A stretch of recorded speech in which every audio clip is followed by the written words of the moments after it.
मंडळी, मी आज तुमच्यासोबत शेअर करणार आहे अख्खा मसूरची भाजीची रेसिपी। त्यासाठी मी लागणारे साहित्य घेतलेले आहे। बारीक कांदा चिरून घेतलेला आहे, त्यानंतर उभा पण चिरून घेतलेला आहे, टोमॅटो पण एक कट करून घेतलेला आहे, त्यानंतर कोथिंबीर घेतलेली आहे आणि 4 पाकळ्या लसूणची पण घेतलेले आहे। आणि त्यानंतर इकडे मी मोहरी घेतलेला आहे आणि जिरे घेतलेले आहे आणि इकडे मिरची पावडर, थोडंसं मीठ, गरम मसाला आणि थोडंसं गूळ घेतलेला आहे। आता मी गॅसवर कढई ठेवलेला आहे। आता कढईमध्ये मी तेल घालून गरम होण्यासाठी ठेवलेला आहे। आता गरम झालेलं आहे। आता त्याच्यामध्ये मी कांदा घालून घेणार आहे।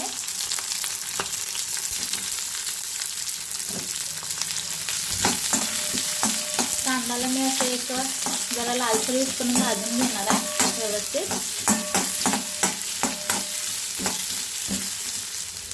आता मी त्याच्यामध्ये टोमॅटो पण घालून घेणार आहे आणि लसूण पण घालणार आहे आणि 1-2 मिनिटं म्हणजे परतून घेणार आहे। जरा गोल्डन मिक्सरून भाजून घ्यायचं व्यवस्थित। आणि त्यानंतर अख्खा मसूर मी शिजवून घेतलेला आहे, मगाशी विसरले, सॉरी। आता हे मी कांदा आणि टोमॅटो मी व्यवस्थित भाजून घेतलेला आहे। आता थोडंसं गार झाल्यावर मी मिक्सरला त्याची ग्रेव्ही करून गार झालेलं आहे। आता मी मिक्सरच्या भांड्यामध्ये घेत आहे।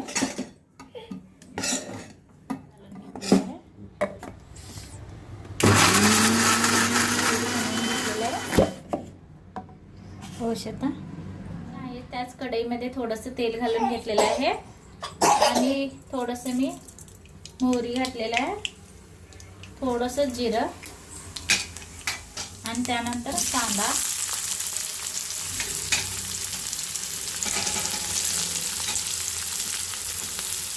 कांद्याला जरा व्यवस्थित भाजून घेणार आहे तेलामध्ये। आता ह्याच्यामध्ये मी ग्रेव्ही घालणार आहे।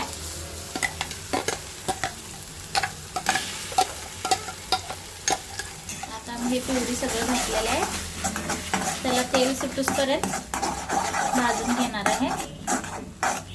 आता मी प्युरीला व्यवस्थित भाजून घेतलेलं आहे।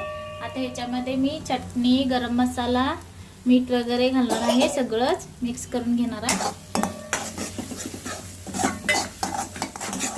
बघा, अशा प्रकारे मस्तपैकी कलर पण आलेला आहे, वास तरी मस्त येत आहे। आता ह्याच्यामध्ये मी पाणी घालणार आहे, त्याच मिक्सरच्या भांड्यामध्ये थोडंसं पाणी घेतलेलं, पाणी घालून घेतलेलं आहे। आता ग्रेव्ही बॉईल होत आहे। आता ह्याच्यामध्ये मी अख्खा मसूर घालून घेणार आहे, ते शिजवून घेतलेलं मी।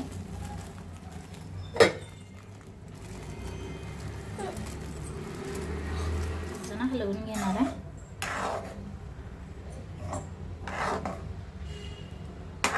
आता भाजी तयार झालेली आहे अख्खा मसूरची। जर तुम्हाला पाणी जास्त वाटत असेल तर पाणी पण आटवून घेतलं तरी चालते।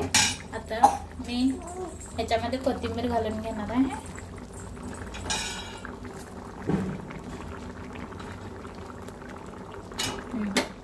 झाली आता अख्खा मसूरची भाजी तयार। जर तुम्हाला हा व्हिडिओ आवडला असेल तर लाईक आणि सबस्क्राईब करा। थँक्यू।